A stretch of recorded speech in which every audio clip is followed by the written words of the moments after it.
There's no better way to get better at football than playing football. So if you want to... Taylor's going to finish it! I've always been confident in my abilities. I think, I'm a guy that can go out there, and I always believe in myself that I'm going to get open and make the play if they throw me the ball. The third. Ryan, end zone shot for Pierce. He caught it! Oh, what a... Hello, everyone, and welcome to the Colts Cast, part of the Pigskin Podcast Network. We're here to talk about everything and anything Indianapolis Colts. My name is Eric Smith, co-host of the Colts Cast. Alongside me, as always... You all right, man? It's a long day today. Before we hit the record button, we were going over some jokes. I can't stop laughing every time I look at Jamal. Alongside me, as always, I have co-host Jamal Lawrence here. What up, what up? Hey, Colts Nation, man. I got to get my room cleaned up. I got bags back here. I wore a different pair of shoes the other day, so I had to take them off my pedestal. We got to get back cleaned up. Yeah, you definitely got to clean that up. Look, if you're on YouTube, go ahead and read that bell right down. I know you see it. It's that subscribe button, like, comment, all of that. Show the support for us, guys. We love it. We love to hear from what you guys and girls got to say. And guys, it's completely free. And gals. Look, this is how I'm going to start this off. Because y'all already know what the episode title name is. You see the thumbnail if you're on YouTube. Look, in my best Max Kellerman expression, guys, let me know if you get this reference. Of everyone in the NFL draft, number 4 pick, the fate of the Colts organization on the line. The Martians have the death beam pointed at Earth. Got to make the fourth quarter comeback. I want Will Levis as my starting quarterback for the Indianapolis Colts. Stop making me laugh, man. I'm just sitting here. I'm not doing nothing. He famously said that for, I think he said Andre Iguodala or Steph Curry for who he wants to take the last shot. Oh, it's an infamous quote by Max Kellerman. Anyway, look, we're talking about Will Levis today. We have to talk about it. It's a real possibility. No matter how you slice it, the Colts cast remains open-minded and level-headed throughout. If you don't want to hear anything about Levis today, go ahead and turn the episode off. But if you're interested in doing your homework with us, stay tuned, boys and girls. But then again, why would you have tuned into us in the first place? So today, going to make that case for Will Levis, who I think has taken the title of the most polarizing quarterback prospect in this year's draft. Just like all the other cases, we're here to sell you on Levis. Think of us as cars salesmen this episode. Jamal, where should we start first? I was thinking, let's start with the strategic additions to his coffee. Mayo in the coffee is undefeated. Only an elite quarterback can do that, right? Yeah, if you want to call that elite. Yeah, go ahead. No, let's just start with the size. Look, 6'4", 230 pounds. Hand size 10 and 5/8 cents. Look, that's passes the eye test with beauty. And he picked up weight since December too. What did he pick up, like 7 or 8 pounds, something like that? I mean, did he? Yeah, he wasn't at 230. He was like 226 before, or something. Okay, a little lower than I that. thought he was always 230. So he's beefed up. Yeah. I mean, he's shredded. He looks ripped. Yeah, that type of build. I think that's what every scout and evaluator wants. I just need every Colts fan to realize he has that elite size, just like Richardson. They're in the same tier in terms of size and build. They really are. I think Richardson is just an alien when it comes to his athleticism. Levis is still an exceptional runner too. Very mobile. Go watch that game against Louisville in 2021. He was incredible on the ground. I think he had like 4 touchdowns rushing. It was something crazy, but the one play I'm thinking of is when he juked a linebacker out and then hurdled a defensive back all on the same play. Might not sound like a lot, but that's your quarterback doing that in the open field. Look, playbook's going to open up with him. Zone reads, QB powers, all that jazz. So boom, we got a check mark for like a lot of things right now. And Will Levis, let's talk about his physicality. He can zip it. He threw the ball at, I think, 59 miles per hour at the combine. That's fast. So he can zip it. Remember when Matt Ryan had those like those little noodle 20 mile per hour throws? You wish they got there a second sooner. so the defender couldn't make a play on the ball. Well, you don't have to worry about that with Levis. I think that's actually one of his cons. Like he needs to add more touch to those short passes where, you know, he's not just bullying it there. Like you need to hit the receiver at stride, things like that. So that's a con that can be fixed. So between him and Richardson, I'm not sure who has the edge in arm strength. What I can tell you is they are also on the same level. An absolute cannon. The ball just explodes out of his hands, Jamal. I know you saw it at the combine. I know you saw it at the pro day. I mean, what are you thinking? Yeah, no, you're absolutely right. I mean, it was kind of funny or fun, I should say, to watch him throw as pro day, especially because when you go back and watch film, it was hard to see this at the combine just because I was in the stands. But watching the pro day on TV, I mean, like you mentioned, Eric, this dude was just flicking his wrist like it was effortless. There was a fall through there, obviously, but most of it was just like a pop in his wrist, and the ball was just darting out his hand like 100 miles an hour. And again, like you mentioned, that is something we want to work on. If a receiver is going to sit down on a on a route, then sure, we want that. But if they're in stride, we definitely want to fix that. But I mean, just the sheer ability to not have your feet planted and just flick your wrist and it just goes where you want it to, that speed and that force, that's impressive. Yeah, just that fluid throwing mechanic that he can just whoop. But yeah, I mean, check mark on, you know, the physical traits. I think they're all there. He's got arm talent, strength, all of that. I don't think anyone's questioning that. But let's talk about some more pros. So let's talk about his college experience, his days at Kentucky, not Penn State. That pro style offense Kentucky ran. Let's really talk about why this is important. Will Levis played under offensive coordinators Liam Cohen and Rich Scangarello. Both coordinators had NFL experience before coming to Kentucky. Both branched off that Sean McVay, Kyle Shanahan tree. What does that mean? They have brought that pro style offense to Kentucky. Look, we're gonna, you know, put a focal point. So that, you know, this was their scheme. That we're gonna put a focal point on the run game and use the passing game as an addition. Run to set up the pass, I think, is what a lot of people call it. Scheming players in the open space, making your pass catchers make the play, taking snaps under center, things like that. A lot of college football teams will just run shotgun all the time, and it just college level offense, which it works in college, doesn't work in the NFL. Kentucky, the passing game in Kentucky, it utilized a lot of play action, a lot of pre-snap motion. You know, assessing what's in front of him at the line of scrimmage. You know, he had to make protection checks. You don't hear that a lot. Usually the center's doing that a lot, or he calls pre-snap, you know, or he makes calls pre-snap to make the best play. You know, guess who that reminds me of? Guess who that? Just the last two franchise quarterbacks the Indianapolis Colts had, Andrew Luck and Peyton Manning. Both of them commanded the offense. Both of them controlled the bulk of the offense. So all that reads to me as a player who potentially could be inserted day one if needed. He has that transferable experience. I don't know if you want to say anything about that, Jamal, but like, I mean, to me, like, just being in that pro style offense is very beneficial. Like, he's just going to be able to just be able to get into the NFL groove a little easier than a lot of these other quarterbacks. I think he has a lot of experience under center. That's really good. To me, that's a big pro.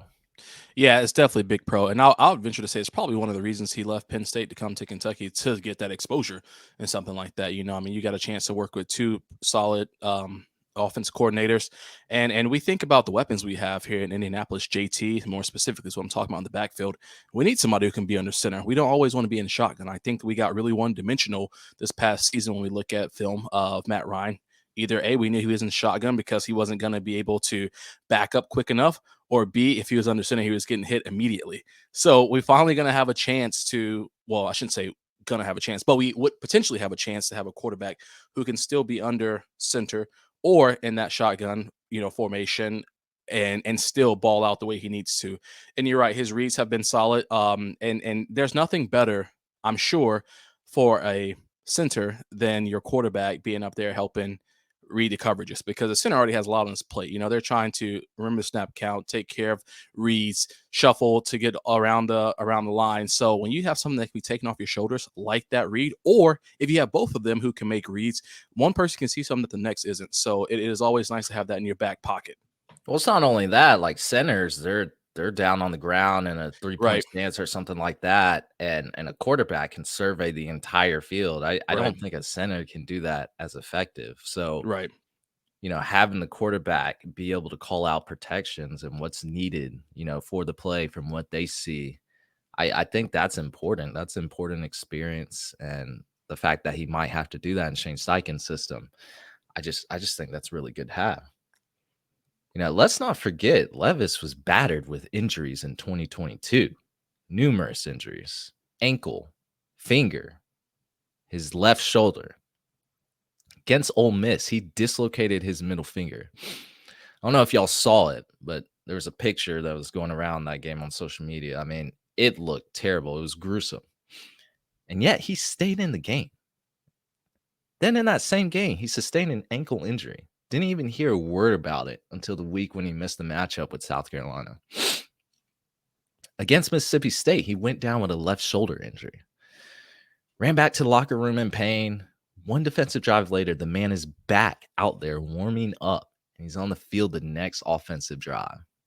After the game, and I quote, "Got the magic shot and got back out there. It's my left shoulder, so who cares?" Dude talking about his body part like it's toilet paper. He did not. I mean, it's right. It's not his throwing shoulder. So, like, yeah, who cares? Like, I'm going to still be able to ball out. So you want to talk about a characteristic a QB should have, that physical toughness? He has that, no doubt, right? 100%. I mean, you can't make that up. Obviously, we don't want a quarterback going out there getting hit big every single play. And in a real life scenario, we don't want him to come back after these injuries, multiple injuries in one game. But yeah, dude, that just goes back to what you mentioned about being 6'4", 230 pounds. When you're that big, I mean, this dude he's just next level. His size takes up. He can take a hit. He's not afraid to take a hit. And that's huge, you know. Again, and I always think it's funny because, of course, quarterbacks when they're younger, the bigger ones, they always, want to go up and size up the hits. And as they get older, of course, you kind of progress away from that. But I mean, if I'm a linebacker, I don't know that I'm going to want to run my full speed at a dude who's running downhill at me.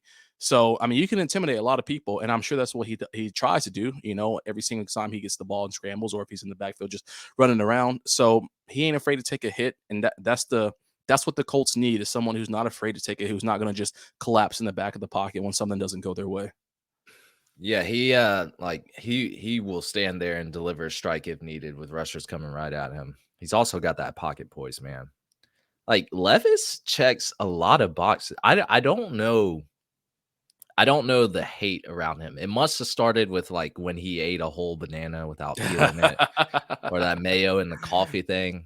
I don't know what it is. Like, he doesn't have extreme numbers at Kentucky, at least in his 2022 season. I don't know. Would you bet on him?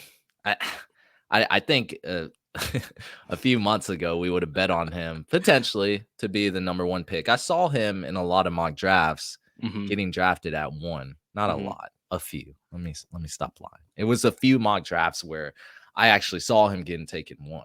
Of course, he fell because a lot of others rose. But what do you think those odds are like on a sports book? I would probably think if it was on DraftKings, it'd probably come to the Colts probably plus 800. I'll probably think to get drafted by the Colts. Get drafted by the Colts, yeah, I would say that. I would take that immediately. Yeah, we have to entertain that and look that up later. But while we're on the topic of DraftKings, let's go ahead and get into some more tournaments. So the biggest tournament in college basketball is underway, and all the action is just getting started on DraftKings Sportsbook, one of America's top-rated sportsbook apps. Right now, new customers can bet just $5 on any pregame money line and score $150 in bonus bets if your team wins. Plus, combine multiple bets for a shot at an even bigger payout. DraftKings will be featuring parlays and odds boosts all tournament long, so be sure to check out DraftKings Sportsbook app every day to see what they have in store. Now, Eric, I want to bet on Carolina's girls, but I think that was like the money line's like minus 800. So the spread is like 11.5. Even So maybe against Caitlin Clark. dude, it is nuts. It is nuts. I didn't expect to see that, especially against Caitlin Clark, but Yeah. something's going on.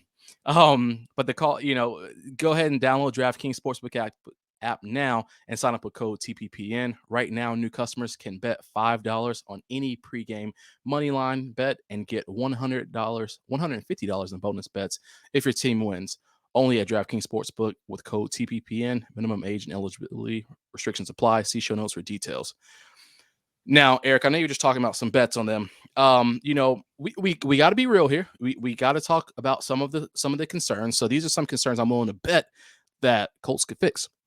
Some of the things I did notice with Levis over watching film on him and just some of his history. He's not the best at reading coverage. I've seen him throw in some really tight windows sometimes, and I've even seen him, kind of misjudge his throws. But I say that because these are things that are taught at the next level. Of course, we would love to see every quarterback come out of college being able to read every single defense, be able to make the perfect throw. But what I like about him is he's a daredevil with it. He is not afraid to still try to get that in there. None. Do I want him throwing in triple coverage? God, no. However, when we got a chance for Alec Pierce 50-50 ball, like I want to see him launch that ball. And just because we see, he's getting hung up with the cornerback, Alec Pierce getting hung with the cornerback, I still want to see Levis give that a shot. So I think that's something where he can just improve his game. I know he stares down players quite a bit as well. His stares down wide receivers, which can kind of give a jump for a safety to step down. But again, even with that, we want to correct that, go through your full progressions. But again, Eric, when he's launching the ball, 59 miles an hour, you can stare down somebody, but if you can get the ball there quicker than the next person, don't matter. I mean, it gets there. It gets there. That is true. I can't lie about that. And what better coach to be under than Shane Steichen? Like, Right. If you trust Shane Steichen to develop Anthony Richardson, what's stopping you now with Will Levis? What have you seen? Because Will Levis has more experience. I mean, I think Richardson only has 13 games to his belt. Mm-hmm. If that. I think he's right there with like Trey Lance or I'm trying to think of somebody who's very inexperienced, but like Trey Lance. So Levis has had another year under his belt, and like I don't know. We talk about like his injuries and how it happened. He got pressured a lot in 2022. Like you could say, he could pressure or he could process more quickly. Maybe read coverage is better, but the amount of pressure he faced with that offensive line in front of him, it was unheard of. Like according to PFF, Pro Football Focus, he was under pressure on 37.8% of his dropbacks. That's compared to the FBS average of 31.4%. So he didn't even have an average offensive line ahead of him, if you look at that statistic. He's also had a different offensive coordinator every year. Rich Scangarello, he came in 2022, changed everything up. Not changed everything up, but it's a new system. He was way better in Cohen's system in 2021. He also had Wan'Dale Robinson. You guys know who that is in 2021, who was freaking amazing for them. Like, that's why he's in the NFL now, playing for the Giants. A little injured, though. But over 1,300 receiving yards with 7 touchdowns. That's in college. They play like 12 games. Look, what happened this past year? Barian Brown led the Wildcats with a little over 600 receiving yards. A little different talent level out there. So the talent level went down around him. He had a lot of injuries that he played through. The offensive system changed. I think he deserves a little break there. To me, look, to me. No, that's fair. That's fair. I mean, you gotta give him a bit of a break with that because I mean, listen, anybody in Colts Nation, we have seen we're going to go on our 8th or 9th quarterback starting for us, dude. So we understand that turnover. So we got to give somebody a break. If you're going to be willing to give Phillip Rivers a break, give Carson Wentz a break, give Matt Ryan a break, all these people, you got to give a chance to give someone like Will Levis a break as well, because he still managed to try his hardest, even with the cards he was dealt. No one wants to have a new coordinator. No one wants to have a sloppy O-line come in there. So he should definitely be able to work just fine with our O-line if that's the case. But these things happen. I mean, it's just the way the game is. So seeing someone who has kind of had that adversity and had a chance to work in it, and I'm not saying be successful, but have a chance to work in it, it builds that inner drive. You can't get comfortable with anything because you know at any second it can change. So, I mean, that's worthy for me. Yeah, I like the way you put that. Like I'm gonna throw out another interesting stat. Might not be as beneficial, but I don't know. It's not a negative. So JJ Watt, he said the single most difficult play to stop for 1 yard or less, without a doubt, is the QB sneak. Well, guess what? Dude is a god at QB sneaks. I don't think he failed to convert once last year. I might need to check on that, but I think it was over like 20 attempts. I don't think he might have missed one or two. But look, you're telling me every fourth down, 4th and 1, got that QB sneak going, you got that push, and he knows how to maneuver that. Nah, that's impressive to me. And while we're on the topic of that, let's go ahead and bring in the Eagles to this conversation, because we have Shane Steichen now. We're talking about the Eagles, who converted 90.5%, 29 of 32 of their QB sneaks in 2022. That's just icing on the cake right there. You got somebody who's been doing it in college. You got a coach who's been doing it in the league. Put them together. It's there. That's important. Like, third down. It's not going to be third down territory. It's going to be 4 down territory with us a lot. Like, if we got that 1 yard to go, look, we got another set of downs. We got a high percentage play.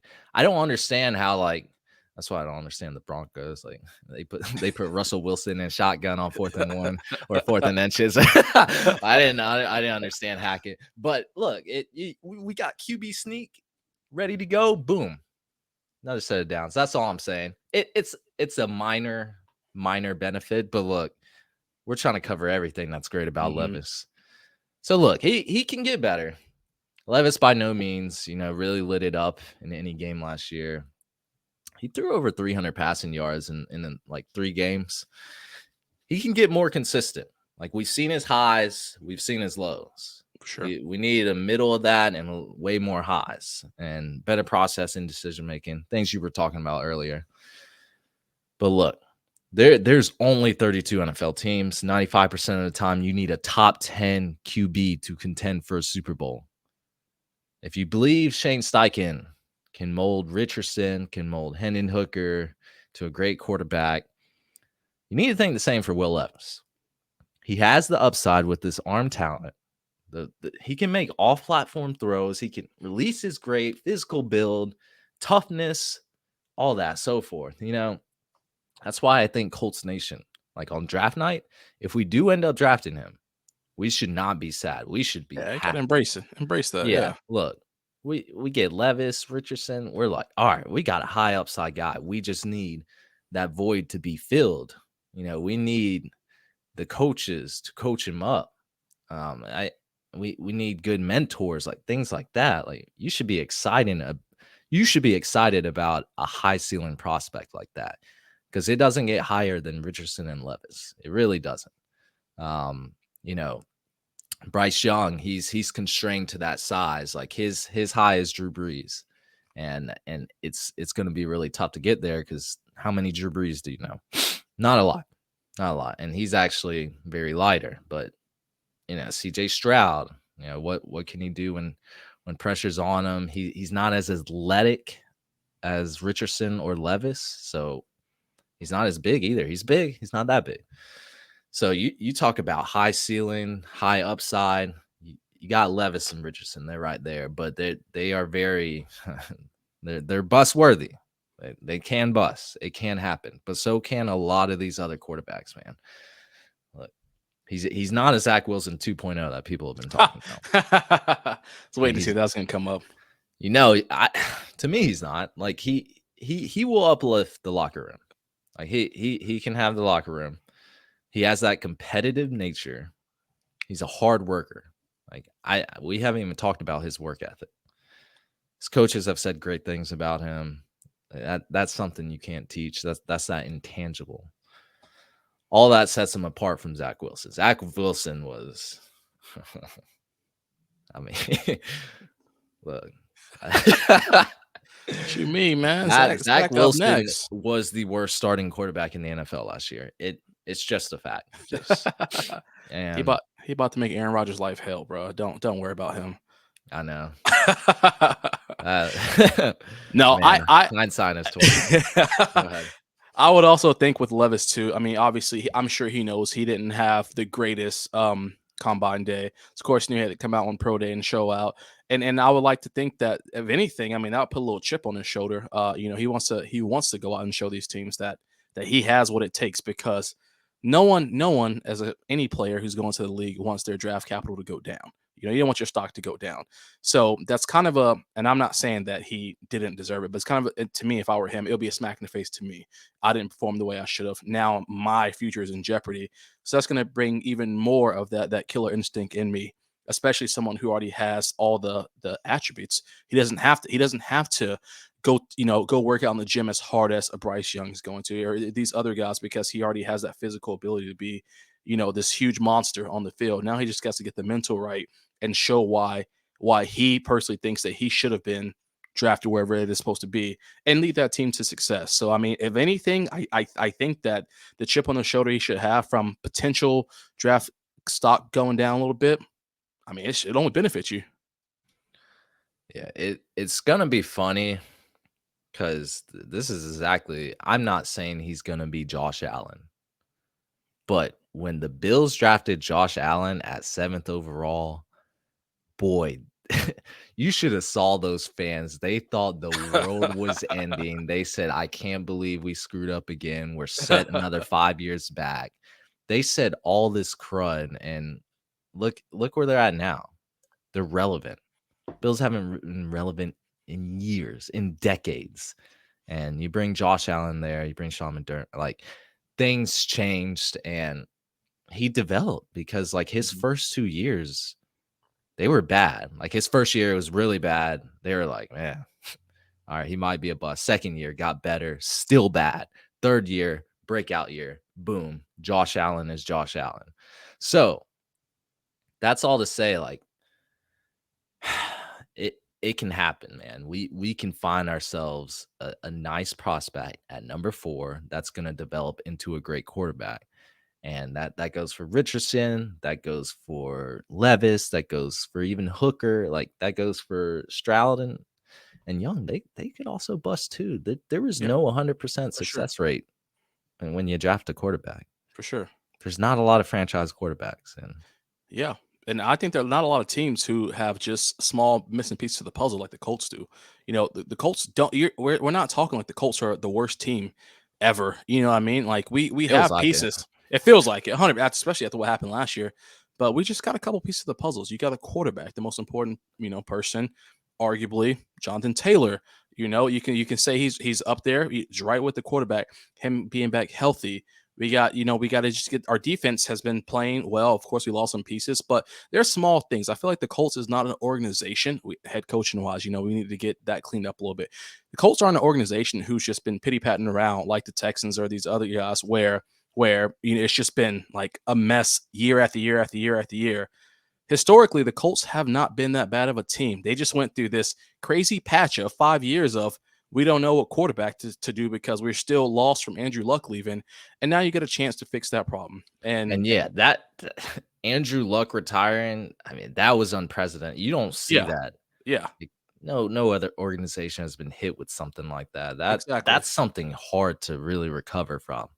And now we finally have a chance. But I think we're really picky with our quarterbacks right now as Colts fans. Like, we've gotten 2 of the best like that we've seen in generations. So it's tough to live up to expectations like that. But look, I believe in Ballard.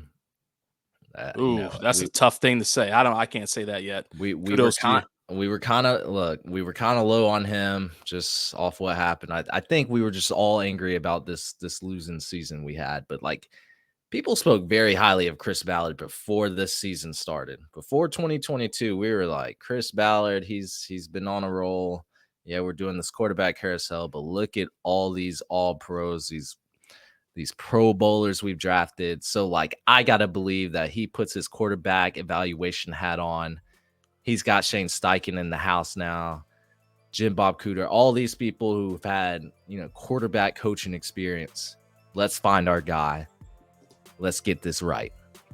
I appreciate you speaking for Colts Nation, but I can't agree with that. I'm still not sold on him yet. His back is against the wall, and he ain't have a choice but this year but to make changes. So he's finally starting to do it. He's growing a pair of balls and starting to make some changes. I got to see to the end of this season, and then I can say we. But until then, you and everybody else who can be a part of that we, more power to y'all. But I am not a part of that we until I see. If he don't get it right now, he out the doors. No, I doubt it. I doubt it. Even with it not happening this year, I guarantee Jim Irsay will be like, "You're still here, man. Don't worry about it. We'll figure it out next year."